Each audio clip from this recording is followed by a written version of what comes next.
Assalamualaikum warahmatullahi wabarakatuh. Kami daripada Kumpulan 4. Kumpulan kami terdiri daripada Muhammad Nur Syamir Ashraf bin Nur Shazli, Luqmanul Hakim bin Abdul Hakim, Muhammad Afif Fikri bin Muhammad Munazir, Muhammad Adi Ahizal bin Muhammad Haski, Amirul Aiman bin Sahad, Muhammad Irfan bin Abdul Rashid, Fakur Razi Rozi bin Ibrahim dan Muhammad Hazir bin Nasrul.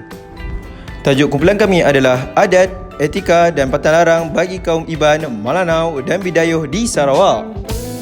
Pengenalan, Malaysia mempunyai pelbagai etnik dan budaya daripada pelbagai kaum. Sarawak mempunyai lebih daripada 20 etnik kaum yang berbeza.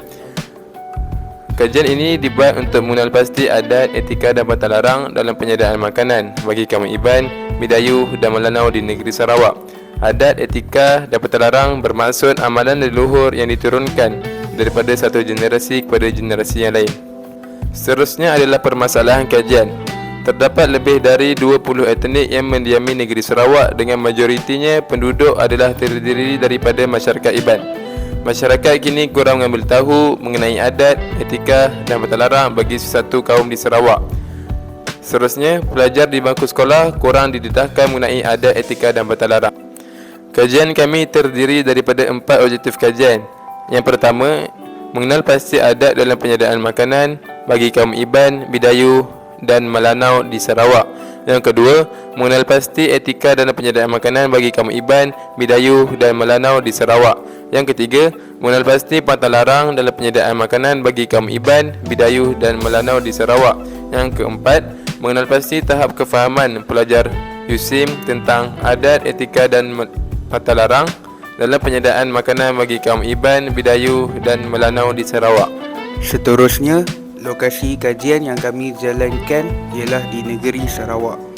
Di dalam negeri Sarawak terdapat 3 jenis kaum. Kaum yang pertama, kaum Bidayuh, kaum Iban dan kaum Malanau. Seterusnya, skop kajian. Skop kajian yang pertama ialah kemahiran berinteraksi dalam bahasa Melayu di kalangan rakyat Malaysia. Skop kajian yang kedua ialah kepada mahasiswa dan mahasiswi Universiti Sains Islam Malaysia. Dan yang ketiga, ingin melihat sejauh mana mereka faham mengenai adat, etika dan pantang larang bagi kaum di Sarawak. Selain itu, saya akan membincangkan kajian literatur.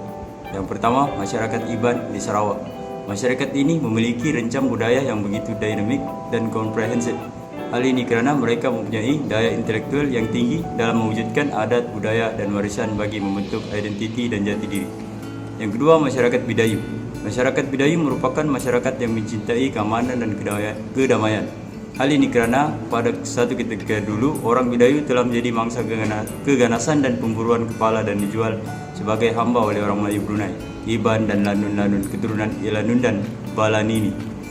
Seterusnya, perkataan Melanau itu telah wujud dalam peta orang Eropah sejak tahun 1959.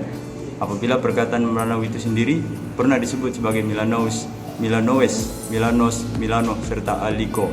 Orang Melayu Sarawak memanggil orang Melanau sebagai Melano, sementara komuniti Iban pula memanggil mereka sebagai Laut. Seterusnya, terdapat 9 jenis metodologi kajian. Yang pertama, reka bentuk kajian.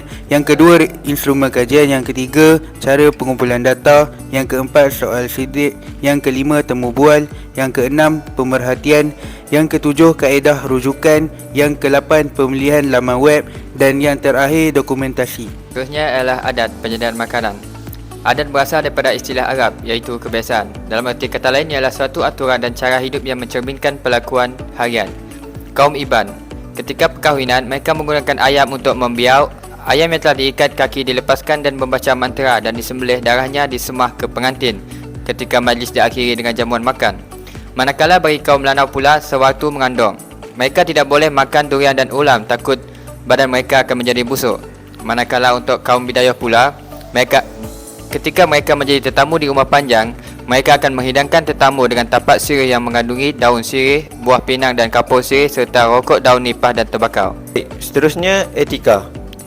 Etika ini berasal dari perkataan Yunani kuno iaitu ethos dan membawa maksud kepada kebiasaan, adat, akhlak, kepribadian dan watak. Dan perkataan ethos ini juga terdapat dalam kamus bahasa Inggeris yang bermaksud sifat moral dalam sesuatu bangsa. Baik, kita teruskan lagi bagi etika penyediaan makanan bagi kaum Iban, iaitu makanan Kasam SMB. Baik, makanan tradisional bagi kaum Iban ini adalah Kasam SMB ini hampir sama dengan kimchi. Bezanya hanya sawi ditanam dengan tuannya sendiri. Oleh itu, bahan-bahan memasak bagi Kasam SMB adalah yang pertama sekali, sawi SMB segar, garam kasar, air beras, sedikit gula, bekas untuk memeram. Dan proses untuk memeram ini mengambil masa dalam 5 ke 7 hari. Dan selepas itu barulah digoreng. Sebenarnya bagi kaum Bidayuh, antara makanannya ialah ayam pasuh atau lebih dikenali lagi ayam manu. Ia sering disajikan pada waktu hari perayaan Gawai atau hari kematian. Ketika penyediaannya adalah memasak menggunakan bulu. Kebaikannya ialah tidak menggunakan sebarang minyak dalam masakan, maka ia baik untuk kesihatan. Selain itu, bagi masyarakat Melanau, makanan bagi kaum Melanau ialah umai. Ketika penyediaannya ialah tidak menggunakan bahan bakar. Faktor utama untuk membuat umai sedap adalah kesegaran ikan. Contohnya ikan yang sesuai ialah ikan tenggiri dan empir. Seterusnya, pantang larang penyediaan makanan. Pantang larang penyediaan makanan ialah mengawal pergerakan dan tindakan masyarakat. Bagi pantang larang kaum Iban, contohnya ketika makan, mereka dilarang untuk meminum air dan sebelum dan selepas makan kerana takut akan lemah tenaga batin. Bagi kaum Melanau, contohnya bagi ibu mengandung, dilarang memakan nanas, tapai, jus tebu dan durian kerana ia menyebabkan keguguran. Bagi kaum Bidayuh pula, contohnya di rumah panjang, tetamu tidak boleh naik ke rumah tanpa perlawaan, dilarang menjalan kaki ketika duduk dan dilarang untuk membasuh pinggan dan mangkuk tuan rumah kerana tetamu dianggap tidak sopan. Di samping itu, analisis topografi responden mengandungi 4, iaitu aspek jantina responden, tahun pengajian terkini, bidang pengajian diambil dan tempat lahir responden. Ia termasuk kepada dapatan kajian analisis kefahaman pelajar USIM tentang adat, etika dan pantang larang dalam penyediaan makanan terhadap 3 kaum. Untuk kaum Iban, contoh penyataan soalannya adalah semasa hari perayaan Gawai, tetamu disajikan dengan minuman arak beras iaitu sebanyak 37.5% memilih sangat setuju dan sebanyak 7.5% memilih sangat tidak setuju. Untuk kaum Bidayuh, contoh penyataan adalah semasa hari perayaan Gawai, kinzir dan wen akan disediakan kepada tetamu iaitu sebanyak 29.3% memilih sangat setuju dan sebanyak 4.8% memilih sangat tidak setuju.